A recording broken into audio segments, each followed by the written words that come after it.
Baik, kita lanjut Ustaz. Assalamualaikum warahmatullahi wabarakatuh. Waalaikumsalam warahmatullahi wabarakatuh. Dari hamba Allah dari Fulan Ustaz ya, di Sidoarjo. Ustaz mohon izin bertanya, bagaimanakah sikap terbaik untuk seorang istri yang sudah ditalak suami tapi masih tinggal serumah dengan suami sambil menunggu putusan pengadilan? Suami sudah bulat tekad untuk memilih bercerai, kami baru menikah 2 tahun ini. Memang belum ada tanda-tanda kehamilan hingga detik ini. Dan alasan suami menceraikan saya sebagian besar adalah karena orang tua suami tidak suka dengan saya. Tapi insya Allah selama ini saya tidak pernah melanggar syariat Islam.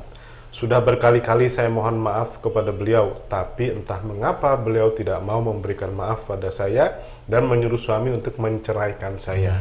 Mohon petunjuk dan sarannya Ustaz. Jazakallah khair. Amin wa iyyakum. Uhti hafizakillah, semoga Allah menjaga panjenengan di Sidoarjo ya. Sidoarjo. Di Sidoarjo, dan juga menjaga kita semuanya. Kita sampaikan kepada Uhti mungkin 2 poin atau 3 poin. Ya. Yang pertama, semoga Uhti bisa tabah dan bersabar atas musibah yang sedang dialaminya, yaitu diceraikan oleh suami. Padahal menikah baru 2 tahun. 2 tahun. Nah, di antara alasannya tadi disebutkan, di antaranya sampai 2 tahun ini belum mendapatkan keturunan.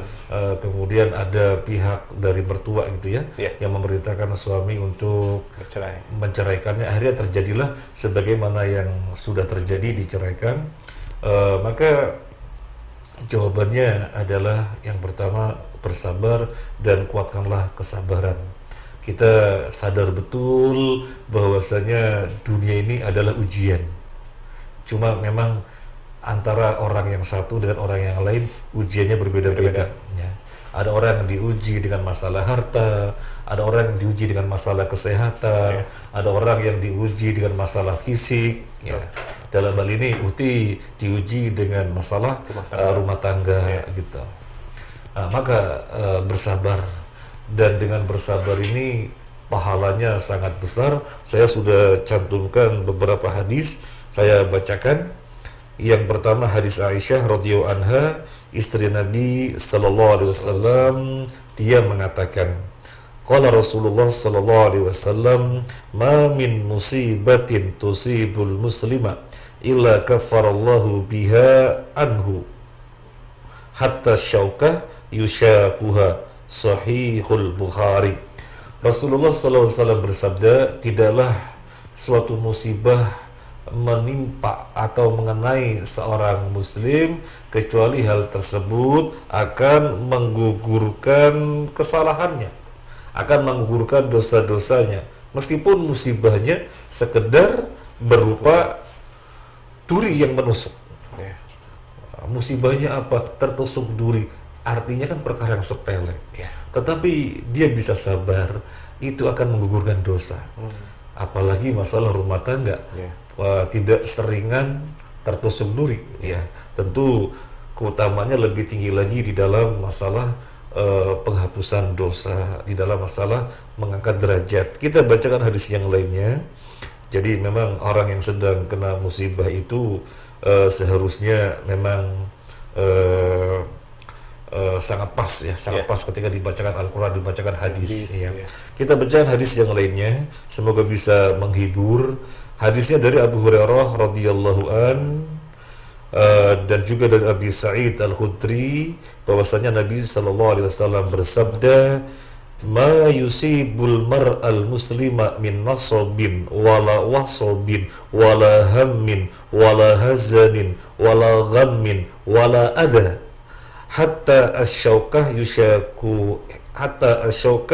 yushakuha illa kaffarallahu anhu biha min khotoyahu, rawahu Bukhari wa Ahmad. Tidaklah seorang muslim tertimpa suatu penyakit, keletihan, kekhawatiran, kesedihan, gangguan, dan kegalauan. Jadi banyak, artinya apapun yang merupakan musibah, apapun yang menjadikan orang tidak enak, sesuatu yang tidak nyaman. Sesuatu tidak nyaman. Jadi sampai Nabi mengatakan kekhawatiran, kegalauan, keletihan, kecapean, ya. Itu semua adalah perkara-perkara orang yang tidak nyaman. Ya. Tetapi dia bisa bersabar. Apa kata Nabi Sallallahu Alaihi Wasallam? Hal itu akan menghapus kesalahan-kesalahannya. Jadi ini ukhti, dengan hadis yang dibacakan ini semoga bisa terhibur, dan yang dihadapi ini tidak seringan sekedar capek gitu ya, tapi capek yang bertumpuk-tumpuk ya, kegalauan yang bertumpuk-tumpuk karena masalah rumah tangga. Semoga mengurangi dosa, angkat derajat. Saya bacakan satu hadis lagi, semoga semakin menghibur hadis Nabi ini. Nabi Sallallahu Alaihi Wasallam bersabda ketika ditanya siapakah yang paling besar ujiannya, siapa yang paling besar ujiannya, manusia yang ada di muka bumi, siapa yang paling besar ujiannya? Maka Nabi menjawab, al-anbiya tsummal amsal fal amsal. Yang paling besar ujiannya manusia di muka bumi yang ada adalah para nabi. Setelah para nabi siapa? Yang semisalnya dan semisalnya. Kemudian Nabi bersabda di dalam kelanjutan hadis ini, orang ketika keimanannya kokoh maka akan diuji dengan ujian yang berat. Ketika keimanannya ringkih maka akan diuji dengan sesuai dengan kondisinya itu. Nah, hingga kata Nabi dalam kelanjutan hadis ini, dengan musibah-musibah, ujian-ujian yang Allah timpakan kepada dia sampai dia berjalan di muka bumi tanpa dosa, dihapus habis. Apa yang menghapusnya? Ujian-ujian tadi yang disabari. Ya, jadi perasaan-perasaan gak enak, kegalauan yang gak enak dan seterusnya, musibah-musibah yang disabari itu yang menjadikan dosa-dosa berguguran sampai kata Nabi, sampai berjalan di muka bumi tanpa dosa. Masya Allah. Jadi ini semoga bisa menghibur, karena bisa jadi orang berpikir begini, Bu Fatia, ya ujian memang setiap orang diuji, tapi kalau saya ujiannya berat banget ya, berat banget kayak gak kuat dah gitu ya. Maka inilah jawabannya, hadirkan perasaan seandainya dirinya merasa ujiannya berat dibandingkan yang lainnya, semoga ini tanda keimanan dirinya tinggi. Keimanan dirinya tinggi sehingga Allah mengujinya lebih berat daripada yang lainnya. Nah, seperti kita sekolah kan Ustaz ya, ujian anak kelas 1 SD dengan kelas 6 kan lebih berbeda. Iya, karena tingkat kemampuannya, kapasitasnya berbeda, lalu ujiannya pun berbeda. Ya kurang lebih gambarnya seperti itu. Jadi hadirkan perasaan, bisa semoga ini keimanan saya memang kokoh, maka ujiannya lebih berat dari yang lainnya sehingga tetap tenang. Yang dibutuhkan tetap tenang gitu ya. Ini yang pertama. Poin yang kedua yang kita sampaikan, selama masa iddah diceraikan oleh suami, berarti masa iddahnya adalah 30 ya. 30 atau 3 kali masa suci. Ya, suci 1, kemudian haid lagi suci 2, kemudian haid lagi suci 3, sampai 3 kali suci, maka itu namanya masa iddah untuk wanita yang diceraikan. Nah, selama masa iddah, seorang wanita tadi mesti berada di rumah suaminya, dan suami nggak boleh ngusir. Si wanita tadi tidak keluar dan si suami juga tidak ngusir. Ini kita bacakan dalilnya berdasarkan surat At-Tolak ayat 1. Ini nggak bawa kacamata, lupa buat ya. Semoga bisa kelihatan. Ini sudah tidak muda lagi ya. Kita bacakan semoga kelihatan Al-Fatihah. A'udzu billahi minasyaitonir rajim.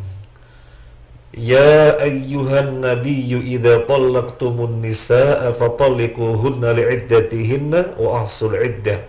Wattaqullaha rabbakum la tukhrijuhunna min buyutihinna wa la yakhrujna illa ayatina bi fahishatin mubayyinah. Wa tilka hududullah wa man yata'adda hududallahi faqad dzalama nafsah la tadri la'alla Allah yuhditsu ba'da dzalika amra. Surat At-Tolak ayat 1. Saya sampaikan terjemahnya secara bebas saja ya.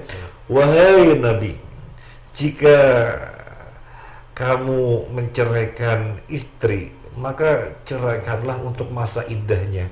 Maksudnya menceraikan istri itu ketentuan syariat dalam keadaan suci. Karena ketika orang dalam keadaan suci, maka berarti menghadapi masa iddah gitu. Nggak boleh menceraikan wanita dalam keadaan haid, nggak boleh. Kemudian kelanjutannya, bertakwalah kepada Allah. Janganlah kamu suami mengusir istri di masa iddah. Janganlah kamu mengusir istri di masa iddah. Dan jangan pula istri yang diceraikan keluar dari rumah. Ya, ini tadi kita katakan, si istri tidak keluar dari rumah suami dan si suami tidak mengusir. Ya, selama masa iddah. Itulah ketentuan dari Allah Azza wa Jalla. Nah, sekarang hikmahnya apa, Bu Fathia? Hikmahnya apa? Kenapa si istri tidak keluar dan suami tidak nyuruh keluar, tapi masih tetap bersama suami?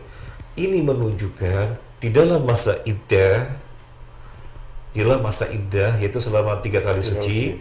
Kalau misalnya 3 bulan dan 3 bulan, yang jelas 3 kali suci.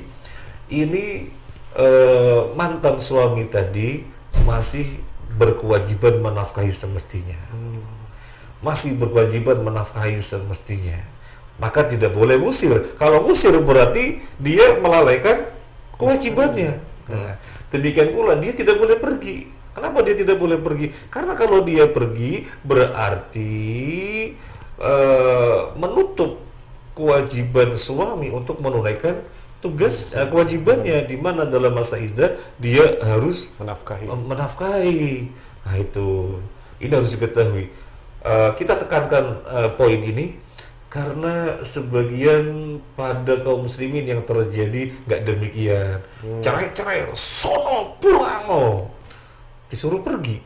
Ya memang yang namanya perceraian biasanya kan karena mangkel, karena perang dalam tanda petik. Tapi harus tetap tunduk pada syariat. Ini yang sesungguhnya.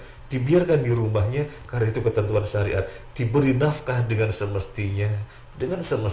Apa yang merupakan kebutuhannya secara uruf, secara tradisi dipenuhi dengan semestinya. Jangan diusir dan dia tidak boleh pergi. Bahkan Abu Fathia, wanita yang sedang dalam masa iddah ini boleh berhias? Nggak boleh. Boleh. Oh, Masya Allah. Boleh berhias. Kira-kira hikmahnya apa? Mungkin bisa balik lagi. Nah, Masya Allah. Betul sekali. Jadi syariat berharap bahwasanya yang diutamakan itu adalah rujuk kembali. Ya. Dengan diperlakukan oleh syariat selama 3 suci, satu rumah tetapi kemudian tidak ngapa-ngapain dan seterusnya. Di situ ada hikmah, biar berpikir, masing-masing berpikir, sehingga kemudian diharapkan rujuk. Makanya termasuk juga boleh berhias. Ya, yang tidak boleh adalah nyentuh. Lo gimana? Kan satu rumah kelihatan auratnya. Iya, aurat yang tidak boleh tidak mesti kelihatan, ya kelihatan, namanya dalam rumah. Bisa lihat tangannya, misalnya kakinya, misalnya rambutnya, namanya satu rumah. Tetapi yang tidak boleh adalah melangkah lebih jauh, karena dia sudah bukan istrinya, tetapi masih wajib dinafkahi selama masa iddah. Nah, ini yang kedua. Kalau masalah tadi kenapa tinggal di rumahnya? Masih nunggu pengadilan, Ustaz. Oh, nunggu pengadilan. Ya, ini tidak ada kaitannya dengan nunggu pengadilan atau nggak nunggu pengadilan. Nggak ada kaitannya. Meskipun nggak nunggu pengadilan, karena ada perceraian, ya sudah selesai cerai, dan nggak ada kaitannya dengan catatan di pengadilan, ada juga begitu. Ya tetap syarat ini berlaku. Ya tetap 3 kali suci itu. 3 kali suci ini. Jadi menetapnya di rumah suami bukan karena masih nunggu sidang pengadilan, bukan karena itu, tapi karena syariat, ketentuan syariat, sehingga menunggu sidang pengadilan atau tidak menunggu nggak ada kaitannya. Ini yang kedua, ya. Kemudian yang ketiga yang ingin kita sampaikan adalah ini alasan yang sesungguhnya kan kita tidak tahu. Alasan sesungguhnya kita tidak tahu. Kalau misalnya alasan yang sesungguhnya adalah si istri tidak bisa memberikan anak, ya, karena suatu suatu halangan ya, mungkin rahimnya dan yang lainnya. Tapi kalau untuk 2 tahun kayaknya masih singkat saja. Ya saya tidak tahu ya, saya nggak tahu masalah medis. Intinya kalau misalnya alasan utamanya adalah karena tidak bisa memberi keturunan, kemudian suami menceraikan, itu salah. Loh, suami mengikuti orang tuanya yang memerintahkan menceraikan. Oh, sebagaimana yang sudah kita sampaikan pada pertemuan yang lalu, tidak ada ketaatan sesama makhluk di dalam perkara yang bermaksud yang bukan ma'ruf. Ini kan wanita baik-baik, solihah, agamanya bagus, akhlaknya bagus, dan yang lainnya. Masa gara-gara tidak hamil dan diceraikan? Bukan begitu. Terus caranya bagaimana? Bukankah di antara tujuan menikah adalah mendapatkan keturunan? Betul. Nah, ini kan nggak bisa berikan keturunan. Cari wanita yang lain yang secara sunatullah nanti bisa melahirkan. Ya. Sehingga ada 2 istri. Ya, sehingga ada 2 istri. Jadi, dan istri yang tadi tidak punya anak mendukung untuk suaminya bisa menikah biar ada keturunan, begitu. Nah, ini yang sesungguhnya. Kemudian yang ingin kita sampaikan yang berikutnya adalah kepada Uhti bisa berdoa dengan doa yang dipanjatkan oleh Ummu Salamah. Allahumma ajurni fi musibati wa akhlif li khairan minha. Ya Allah, berilah aku pahala atas musibah ini dan berilah aku yang lebih baik darinya. Apa yang lebih baik darinya? Bisa jadi kembali kepada suaminya, ya, tetapi dalam suasana yang lebih baik. Atau ternyata misalnya tidak mungkin atau tidak bisa kembali, ya semoga dapat lelaki yang lain yang semoga lebih baik dalam suasana lebih baik. Demikian bisa kita jawab Al-Fatihah. Allahu a'lam. Baik. Baik Ustaz, kayaknya banyak pertanyaan dari kita tuh masalah rumah tangga Ustaz ya. Apakah mungkin dalam hal ini mereka kurang persiapan atau gimana Ustaz? Atau mungkin karena menikahnya karena cinta saja, lalu kemudian gimana Ustaz? Iya. Yang perlu persiapan gimana Ustaz? Iya, yang disampaikan Abu Fatihah benar adanya. Jadi yang WhatsApp, yang by phone, atau termasuk yang datang langsung konsultasi, itu terbanyak ya, grafiknya adalah masalah rumah tangga itu terbanyak. Makanya dari situlah alasan kita kenapa kita punya acara namanya Kapan? Kelas Pranikah. Jadi dengan program Kapan atau program Kapan gitu ya, kelas Pranikah, kita ingin membantu jejaka dan gadis yang mau menikah atau siapapun yang mau menikah ataupun termasuk yang sudah menikah yang ingin mempelajari ingin mempelajari bagaimana sih tuntunan syariat tentang rumah tangga, tentang pernikahan. Kita pernah kok ada bapak ibu bawa anaknya, kita pernah nanya, ini yang ikut siapa? Ya semuanya, saya, istri dan anak. Mau dengerin bareng gitu. Kalau kami yang tua-tua yang pengen memperbaharui wawasan tentang rumah tangga. Kalau ini anak yang pembekalan katanya gitu. Ya pernah ada bapak ibu sama anaknya. Pernah juga ada yang baru 1 pekan menikah ikut gitu. Jadi sudah menikah. Ketika ditanya sudah menikah, sudah tapi baru 1 pekan. Terus dari mana? Dari Magetan.